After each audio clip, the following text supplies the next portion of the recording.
Police പീഡനം ആരോപിച്ച Palakkad KSU പ്രവർത്തകർ SP ഓഫീസിലേക്ക് നടത്തിയ മാർച്ചിൽ സംഘർഷം. പോലീസ് ജലപീരങ്കി പ്രയോഗിച്ചു. വനിതാ പ്രവർത്തകയെ പോലീസ് കയ്യേറ്റം ചെയ്തുവെന്ന KSU പ്രവർത്തകർ. പോലീസ് പീഡനം ആരോപിച്ച KSU നടത്തിയ SP ഓഫീസ് മാർച്ചിൽ സംഘർഷം. പോലീസ് നിരവധി തവണ ജലപീരങ്കി ഉപയോഗിച്ചു. വനിതാ പ്രവർത്തകയുടെ മുടിക്കുത്തിന് പിടിച്ച പോലീസ് വലിച്ചിഴച്ചതായി KSU പ്രവർത്തകർ ആരോപിച്ചു.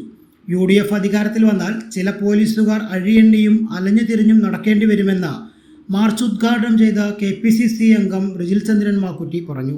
കേസും തീരുമാനിച്ചാൽ കാക്കിയിട്ട ഗുണ്ടകളാരും പുറത്തിറങ്ങി നടക്കില്ല എന്ന് പറയാൻ ഞങ്ങൾ ആഗ്രഹിക്കുകയാണ്. ആ രൂപത്തിലേക്ക് ഞങ്ങൾ കൊണ്ടെത്തിക്കരുത് എന്നതാണ് ഈ പോലീസ് ഏമാന്മാരോട് പറയാനുള്ളത്. ഇവിടെ സൂചിപ്പിച്ചതുപോലെ വടക്കാഞ്ചേരിയിലെ പോലീസ് സ്റ്റേഷൻ SHO ഷാജഹാൻ അയാൾ കാക്കി ധരിക്കുന്നു എന്നതിനപ്പുറത്തേക്ക് കാക്കി എന്ന് പറയുന്ന ആ വസ്ത്രത്തിന് ഒരു അന്തസ് കൽപ്പിക്കാത്ത തെരുവ് ഗുണ്ടയെക്കാളും വലിയ തെരുവ് ഗുണ്ടയായി അയാൾ അധപ്പതിച്ചു എന്നുള്ളതിന് തെളിവാണ്. KSUവിന്റെ നേതാക്കന്മാരായ ആളുകളെ രാഷ്ട്രീയപരമായ ചെറിയ സംഘർഷത്തിന്റെ പേരിൽ അവരെ കോടതിയിലേക്ക് കൊണ്ടുപോകുമ്പോൾ അവരെ കയ്യാമം വെച്ചു എന്ന് മാത്രമല്ല മുഖം മൂടി ധരിച്ച് മുന്നോട്ട് പോകുമ്പോൾ ഈ നാണംകെട്ട SHOയോടും പോലീസിനോടൊരു കാര്യം പറയാൻ ആഗ്രഹിക്കുന്നു. ആരെ പ്രീതിപ്പെടുത്താനാണ് നിങ്ങൾ ചെയ്യുന്നുണ്ടെങ്കിൽ എക്കാലമത്രയും അവരെ നിങ്ങൾ സംരക്ഷിക്കാൻ ഇവിടെ പറഞ്ഞതുപോലെ ആഭ്യന്തര വകുപ്പ് വഹിക്കുന്ന പിണറായി വിജയൻ ആ കസേരയിൽ ഉണ്ടാവില്ല എന്നുള്ളത് പറയാൻ ഞങ്ങൾ ആഗ്രഹിക്കുകയാണ്. ഒരു കാര്യം പറയാം, ഞങ്ങൾക്ക് ഭരണം മാറി മാത്രം ഞങ്ങൾ കൈകാര്യം ചെയ്യൂ എന്നല്ല ഞങ്ങൾ പറയുന്നത്. നിങ്ങളെയൊക്കെ തെരുവിൽ കൈകാര്യം ചെയ്യാൻ, ആ കൈകാര്യം ചെയ്ത് നിങ്ങൾക്കെതിരായിട്ട് നിലപാട് സ്വീകരിക്കാൻ കരുത്തുള്ളവർ ഞങ്ങളുടെ മുമ്പിലുണ്ട്. അതിൻ്റെ പേര് ജയിലിൽ പോകാൻ ഞങ്ങൾക്കൊരു മടിയുമില്ല. ഞങ്ങളുടെ സഹപ്രവർത്തകന്മാരെ ഇരുമ്പഴിക്കിട്ട് ക്രൂരമായി തല്ലിച്ചതക്കുമ്പോൾ അത് കയ്യും കെട്ടി നോക്കി നിൽക്കാൻ കേരളത്തിലെ കോൺഗ്രസിനും യൂത്ത് കോൺഗ്രസിനും KSUവിനും സാധിക്കില്ല എന്ന് പറയാൻ ഞങ്ങൾ ആഗ്രഹിക്കുകയാണ്. അതുകൊണ്ട് പോലീസുകാരോട് ഒരു കാര്യം പറയാൻ ആഗ്രഹിക്കുന്നു. ഈ കാക്കി ഉടുപ്പ് ഇട്ട് മുമ്പോട്ട് പോകുമ്പോൾ നിങ്ങളെ ഞങ്ങൾ റെസ്പെക്ട് ചെയ്യും, അത് ബഹുമാനിക്കും. പക്ഷേ ആ കാക്കി ഉടുപ്പിനോടാണ് റെസ്പെക്ട്. പക്ഷെ അതിനകത്ത് രാഷ്ട്രീയം കലക്കാനാണ് നിങ്ങൾ വന്നതെങ്കിൽ അതേ രൂപത്തിൽ പോലീസുകാരെ കൈകാര്യം ചെയ്യാൻ ഞങ്ങൾ തയ്യാറാവേണ്ടി വരും. ആ രൂപത്തിലേക്ക് മുമ്പോട്ട് പോകുമ്പോൾ ഒരുത്തനും ഇങ്ങനെ മുമ്പോട്ട് പോയ ഒരുത്തനും തന്റെ വീട്ടിൽ നിന്ന് പുറത്തിറങ്ങാത്ത രൂപത്തിലേക്ക് കൈകാര്യം ചെയ്യാൻ കേരളത്തിലെ പോലീസിനകത്തെ ഇത്തരം ഗുണ്ടകളെ അമർച്ച ചെയ്യാൻ തെരുവിലിറങ്ങാൻ ഞങ്ങൾ തയ്യാറാകേണ്ടി വരുമെന്നുള്ളതാണ് പ്രിയപ്പെട്ടവരെ ഞങ്ങൾക്ക് സൂചിപ്പിക്കാനുള്ളത്.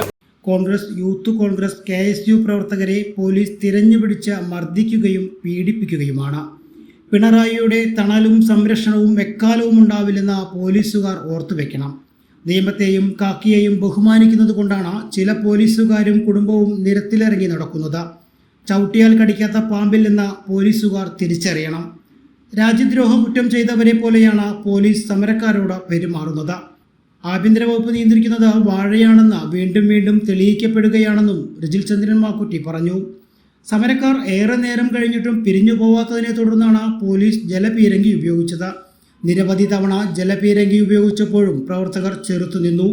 ഒടുവിൽ പോലീസ് പ്രവർത്തകരെ അറസ്റ്റ് ചെയ്ത് നീക്കുന്നതിനിടെയാണ് വനിതാ പ്രവർത്തക ഗൗജ വിജയകുമാറിനെ മുടിക്കുത്തിന് പോലീസ് പിടിച്ച് വലിച്ചിഴച്ചത്. ജില്ലാ പ്രസിഡന്റ് നിഖിൽ കണ്ണാടി അധ്യക്ഷത വഹിച്ചു. യൂത്ത് കോൺഗ്രസ് ജില്ലാ പ്രസിഡന്റ് ജയഘോഷ്, ഗൗജ വിജയകുമാർ, അജാസ് കുഴമന്തം, ഗൗരിക എന്നിവർ പ്രതിഷേധത്തിന് നേതൃത്വം നൽകി.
ചേട്ടാ ഒരു ചായ. സൂപ്പർ ഫാസ്റ്റ് ആണല്ലോ. ഇതെന്താ കേരള വിഷൻ വൈഫൈയാ? ഫാസ്റ്റ് ഒക്കെ തന്നെ, പക്ഷെ Kerala vision wifi connection free ആണ്. ചായ ഫ്രീ അല്ല, കാശട് Kerala vision free wifi connection. Free ആയി കണക്ട് ആവൂ.